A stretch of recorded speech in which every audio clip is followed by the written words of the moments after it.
Bildiğiniz gibi pek çok evrende her zaman kahramanlar ön planda olur. Ama bazen en büyük icatlar kötü karakterlerden de çıkabilir. Ben 10 serisinde görmüş olduğumuz Albedo sadece bir kopya olmaktan çok daha fazlasıydı. Bu karakter zekasıyla Omnitrix'in gücünü yeniden şekillendiren bir dahiydi. Peki Albedo'nun geliştirdiği cihazlar ne kadar güçlüydü? Gerçekten Ben 10'ı geçebilecek seviyeye ulaşmış mıydı? Evet, bu videoda Albedo'nun yarattığı en etkileyici 5 cihazı sizlerle birlikte inceleyeceğiz. Ancak videomuza geçmeden önce like atmayı, kanalımıza abone olmayı ve bildirimler butonuna basmayı unutmayalım. Ayrıca bana ve kanalıma destek olmak adına videolarımıza hype puanı gönderebilirsiniz. Evet, eğer hazırsanız hemen videomuza geçelim.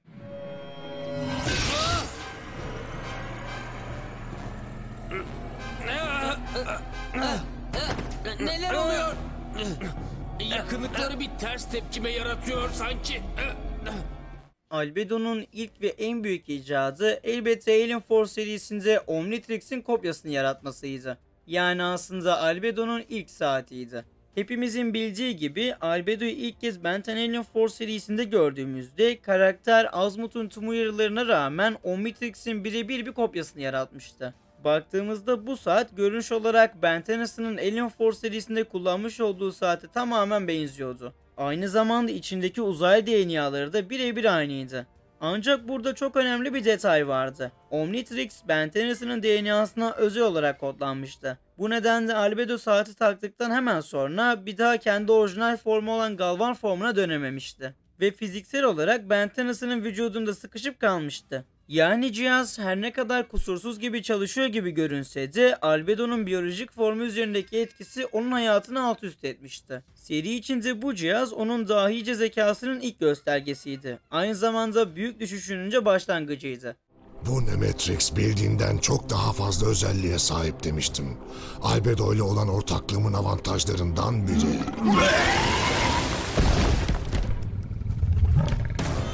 Artık doğal avcılık... Seri içinde Albedo'nun tasarlamış olduğu en büyük şeylerden biri ise elbette Nemetrix gibi bir cihaza Ultimate Doğal Avcı DNA'larını da eklemesiydi. Bildiğiniz gibi Nemetrix cihazı ilk olarak Omniverse serisini Dr. Psychopos tarafından yaratılmıştı. Nemetrix tasarlandıktan sonra Dr. Psychopos bu cihazı Kyber'a vermiş ve Nemetrix'te Ben 10'ını yenmesini istemişti. Ama bu işin asıl devrimsel kısmı elbette Albedo'nun bu cihaza yaptığı güncelleme olmuştu. Serinin ilerleyen dönemlerinde Nemetrix'in içindeki doğal avcı DNA'sı fazlasıyla artmıştı. Ancak serinin ilerleyen sezonlarında Albedo ve Kyber'ın işbirliği sayesinde Albedo, Omnitrix'in zıttı olan doğal avcıların DNA'larını Ultimate formlarla güçlendirerek Nemetrix'e bir güncelleme yapmıştı. Böylece Nemetrix'in içindeki doğal avcılar çok daha güçlü ve Ultimate formlarla daha yıkıcı etkiye sahip oluyorlardı. Albedo'nun yapmış olduğu bu büyük güncelleme sayesinde Nemetrix'in içinde yer alan doğal avcılar artık Ultimate formlara da erişebiliyorlardı.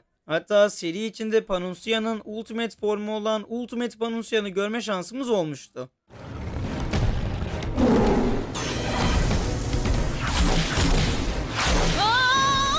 Açıkçası bu geliştirme Albedo'nun var olan cihazları sadece birebir kopyalamakla yetinmediğini, aynı zamanda cihazları evrimleştirecek zekaya sahip olduğunu gösteriyordu.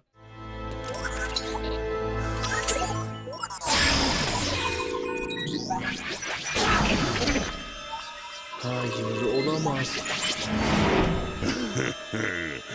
Gördüğüne inan Tennyson.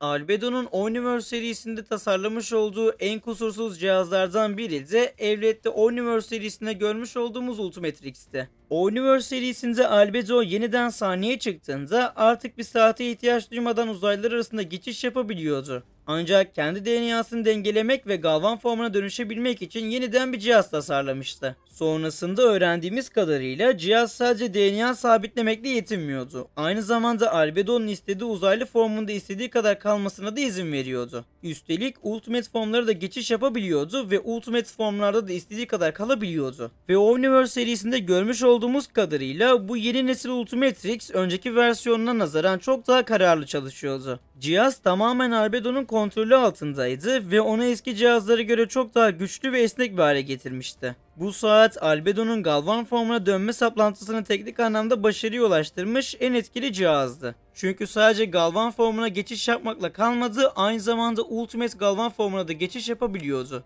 Galvan formuna dönebilirsin. Yetmez. Şimdi süper formuma da dönüşebilirim. İşte Süper Albedo. Evet, başardım. Sonunda Omnitrix'in gücünü tazeledim. Hayır, onun sınırlarını aştım.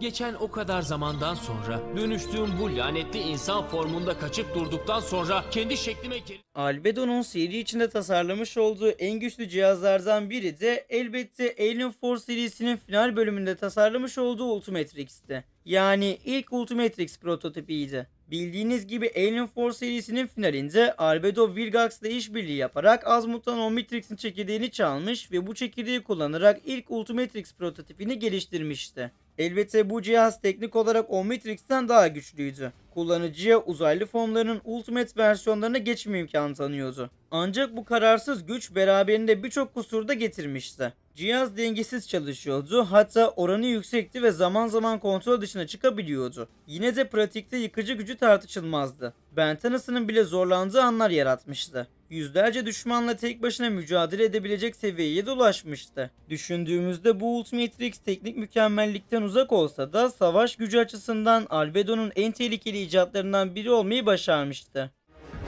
Ya, dikkat et. Ben çok kırılgan bir yaratığım.